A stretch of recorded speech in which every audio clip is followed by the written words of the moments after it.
Gavin Newsom is not taking any shit anymore. He has gone off on Trump, and he is really standing up to him and beating him at his own game. Watch this clip. I just loved it. The hell is going on in this country? None of this is normal. You will be seeing on my Patriot site new knee pads that I'll be sending out, the new signature series knee pads for all these CEOs, for the University of Virginia that I'll add to the list today, for bending their knee, for those law firms, the universities, media companies, as this guy's rolling back, rewriting history, putting us back to pre-1960s world, censoring historic facts. Wake up, everybody. Wake up. Thank you, guys. I love that. And so his Patriot store is like Trump's flea market, and he has knee pads that have Donald Trump's signature on them. And I fucking love it. And they sold out. It's hilarious how he delivers that so deadpan too. He really has an absolute skill.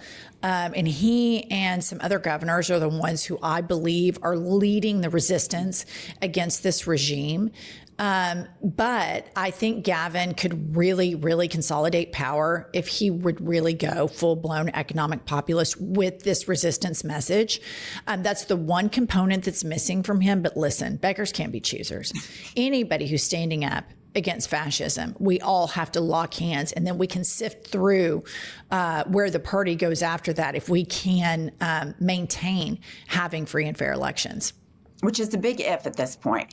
And so what does Sean Hannity do? He has his feelings hurt. The fuck your feelings crowd, this really bothers them. Play the clip from Hannity. And out west in California, Newsom still making his weird, cringeworthy social media posts. In a gross new post, Newsom publishing this image of knee pads of Trump supporters, also bashing those who collaborate with the Trump administration, suggesting they won't get into heaven. Which this is just fucking crazy. I mean, the whole thing is crazy. And one thing that's been hilarious to me about Fox News is they keep talking about the No Kings March, and they keep talking about that it was Grand-Tifa, like grandmas that are Antifa or grandpas that are Antifa, and that were all of these unhinged boomers. Okay, so remember before it's Hamas, it's terrorists, blah, blah, blah. Well, then they see the crowds. As they're sitting there diminishing boomers and criticizing boomers that showed up to the New King's March, I think it's something like the average age of the Fox News viewer is like 69, 72, somewhere in there. Right. I mean, don't quote me exactly, but they are a boomer television station. But Sean Hannity to sit there and criticize Newsom and say it's gross and it's disgusting is a full display of how this propaganda arm of this fascist regime does exactly what the regime does. Yeah. We get to be gross. We get to be inappropriate. We get to make fun of people. But when you do it to us, we're going to have stage 5 meltdowns, and we're going to add you to the list of things that we're scared of, along with Bad Bunny, Stephen Colbert, and Cracker Barrel. You know, I mean, these guys are just the biggest bunch of pussies on the planet. Man up, Sean Hannity.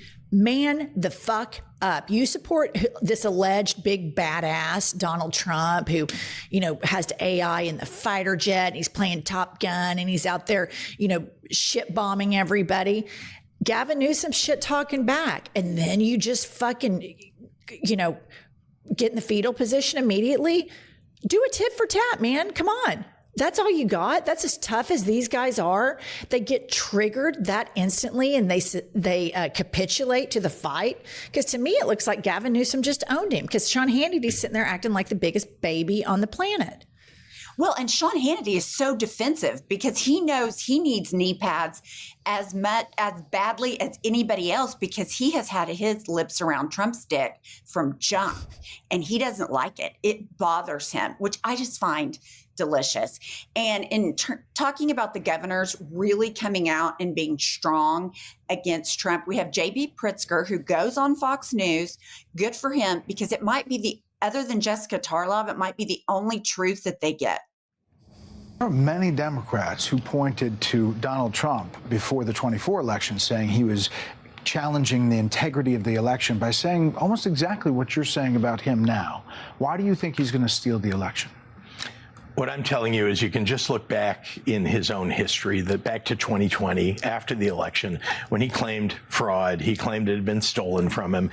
And he and Michael Flynn discussed, and Michael Flynn very publicly talked about, maybe we should use troops and go in and seize the ballot boxes and count the votes.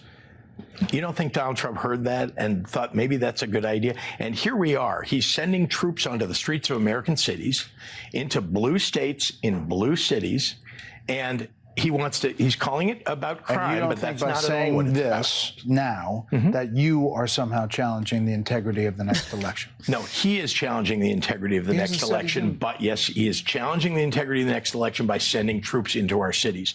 That's what I believe this is about. It isn't about fighting crime. He said he's going after the worst of the worst. That is not what they're doing. They are literally going after black and brown people because of the color of their skin.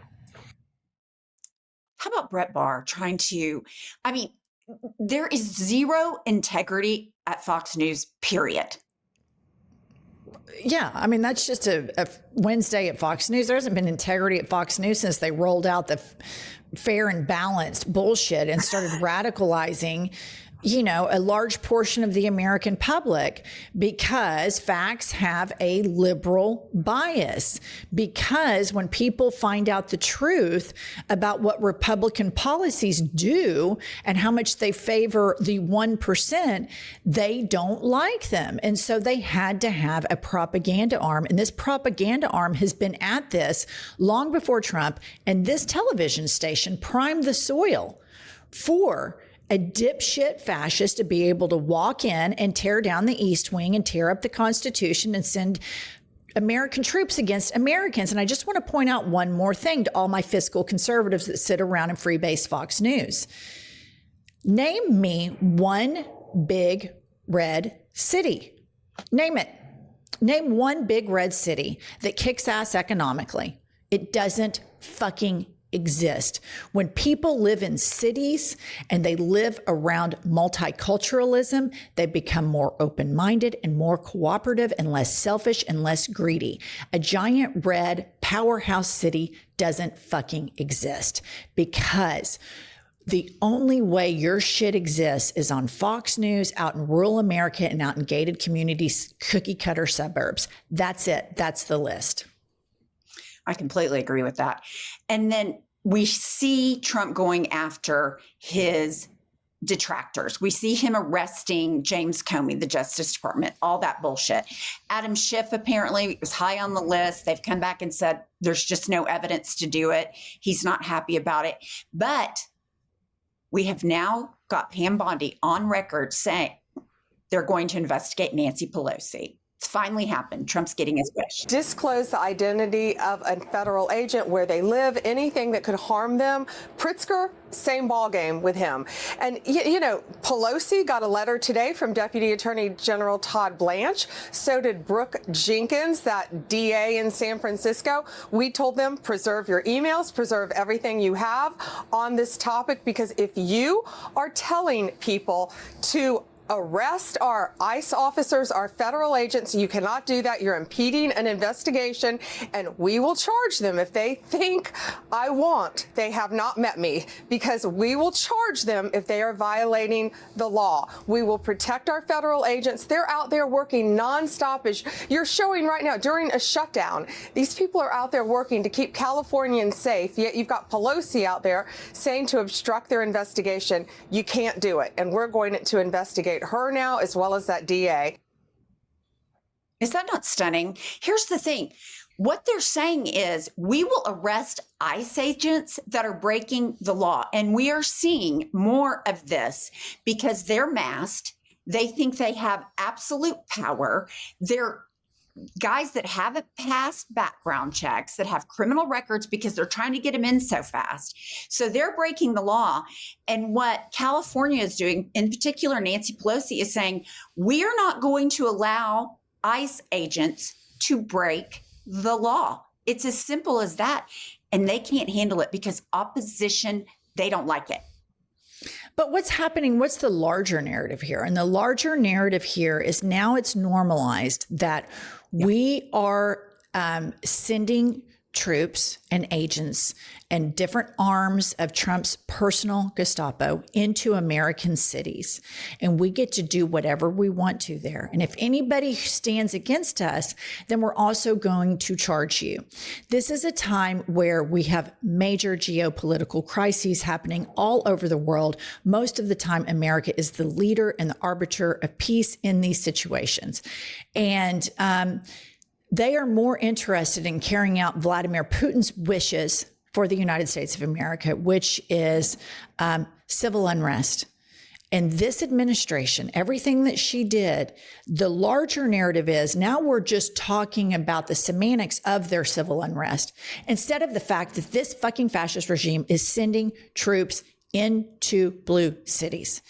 And to all of my industry titans out there, these are your economic hubs. You're fucking yourselves.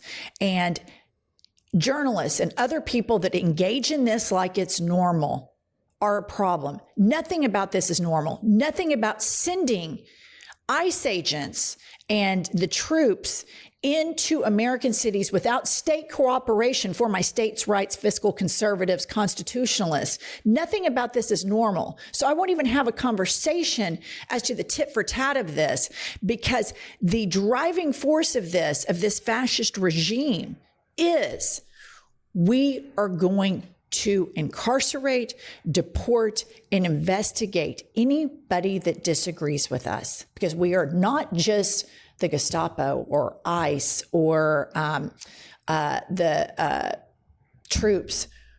We are the thought police. Mm-hmm. And you can't not like us. We're going to force you to like us, which is the most pathetic, mean girl shit on the planet. This is a toxic regime, and they don't have the support to do this. And we need to keep reminding everybody in the media and our listeners that their support is massively underwater. Right. And if it wasn't, they wouldn't be so upset about opposition, in my opinion. So thanks for listening. Please like, subscribe. You can buy our book. There's a link below, pinned to the show notes, and it's also available on audiobook. And we will see you later with more news.